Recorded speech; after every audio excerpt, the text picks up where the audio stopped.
Welcome back to Grim and Whim. Today I'll be reading stories from the subreddit r/creepyencounters. So without further ado, let's begin. Our first story is titled, I was vacuuming my house at 9:30 p.m. with my music playing when I get a knock at my door. My boyfriend was at work and I was not expecting company, especially so late at night. I turned my music down and realized the door is not locked. Instantly, I'm terrified. I'm only 4'10", so I had to prop myself up the wall to look through the peepholes and carefully lock the door. More pounding. The man outside my door is no one that I recognize, and he looks disgruntled, dirty, and quite frightening. He was short and stocky and looked angry. He grew frustrated knowing that I had just turned my music down and he heard me lock the door, and he started calling out, "Ma'am." More knocking. "Excuse me, ma'am." How did he know that I was a woman? I look around the room and see my blinds were open, and I realize he must have been watching me vacuum.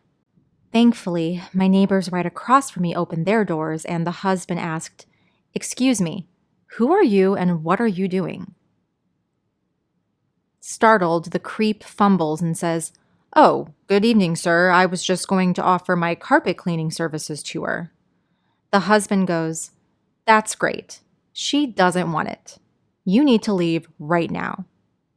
The creep left promptly. Afterwards, I called the police, my boyfriend, and I closed up my blinds and texted the neighbors to thank them for scaring him away. I paid extra to live on the top floor, but it seems this creep was watching me from below. So I don't live by myself. I have lived with roommates in the past who maybe weren't around very often, and so sometimes it felt like I was living alone. But I live with my husband and my dog, and I just have to say, when strangers come to the door and it's kind of a creepy encounter, which we've had actually a couple weird encounters in our home, and we've lived here almost a little over 6 years. And when my husband is out of the house and I'm just here by myself, it is so comforting having a dog. Just another presence, whether it be a dog or a cat or, whatever, it does make you feel a little bit more secure. And I don't know about, everyone else's dogs, but my dog is hyper alert. Sometimes to the point where it kind of is annoying, but at the same time, I try not to get too annoyed with him because I know that he is an additional barrier to protect us, and he is part of our family, and so he wants to protect his family. And so all that to say, dogs are awesome. The next story is titled, My Paranoia Possibly Saved Mine and My Roommates' Lives. Last night, my roommate and I made a last-minute decision to go night swimming at the river in our city. It was around 8 p.m., so there were still a few people hanging out in the area, but it was quite dark. About 15 minutes after we got there, I saw a man shining his flashlight, seemingly looking for something near where we put our stuff. I said, "Hey, keep an eye on that guy," to my roommate, semi-loud, and he obviously heard us because he scurried away. I began to feel anxious, but I waited a little bit to say something to my roommate. Eventually I did, and we decided to leave. We packed our stuff and began to walk up the staircase that led to the parking lot, using our flashlights to see the steps.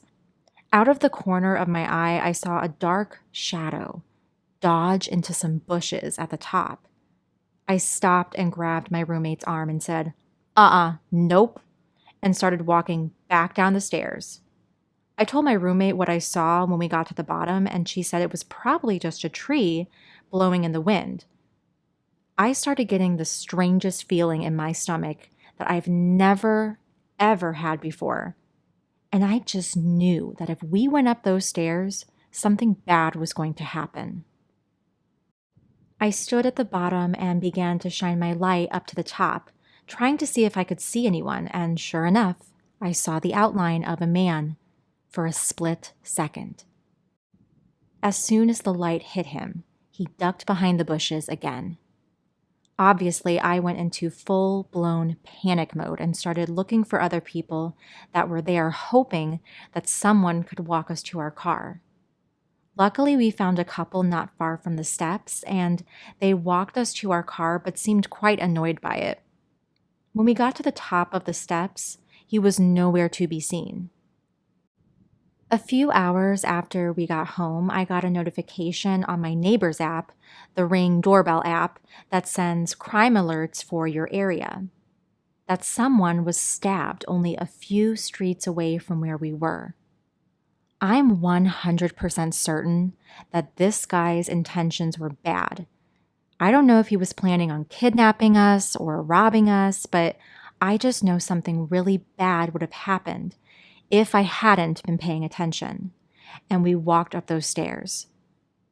I'm not sure if he was the person that stabbed someone, but that notification just scared me even more. I still feel sick to my stomach because of all of this.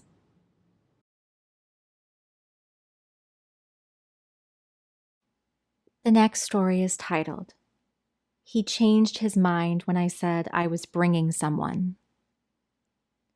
I'm a 22-year-old female for context. While I was living at uni by myself, I messaged a man who had a PS2 for sale on Facebook. It was a really good price and looked in really good condition. I should have known that it was too good to be true.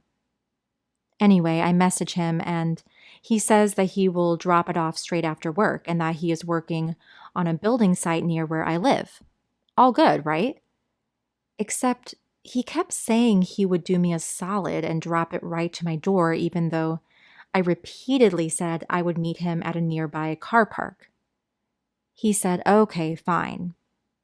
He wasn't happy about it, but whatever. I was getting my PS2 and I was buzzing about it. So a few hours go by and I walk up the hill to chill with my friend Adam, who's a bloke the same age as me. I flippantly mentioned that I'm meeting this man for the PS2, and Adam is all like, what? You can't just meet a random person in a car park. I'm also very petite, so I guess if someone wanted to grab me, they could, which was Adam's thinking. I agreed to let Adam come with me, and actually, it was a good idea. The man texts me again asking if we are still good to meet and what I will be wearing. I thought to recognize me. So I tell him what I'll be wearing and what I look like, and then I mention I'll be with a stocky, dark-haired man with a beard. He stops replying and deletes his Facebook account. I never hear from him again. I can't help but think that something dodgy was going to happen, and my friend making me tell this guy that I wouldn't be alone prevented it from happening.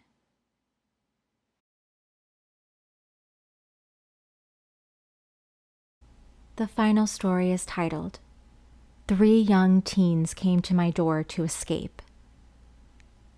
My family and I'm a 22-year-old female, were sitting in our living room watching TV after dinner. All of a sudden, there's an unexpected knock at the front door.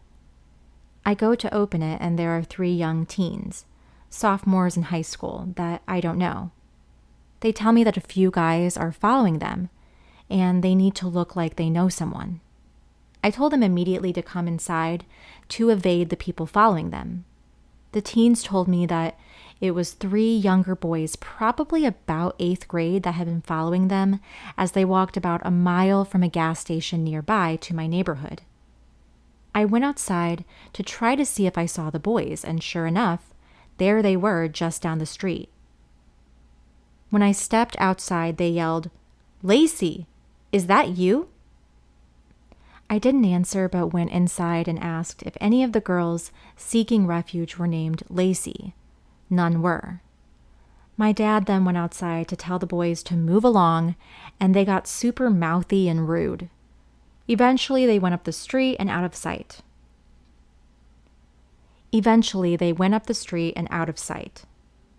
However, they came back down a few minutes later, so I opened the door and yelled for them to leave, but they argued with me and wouldn't go anywhere.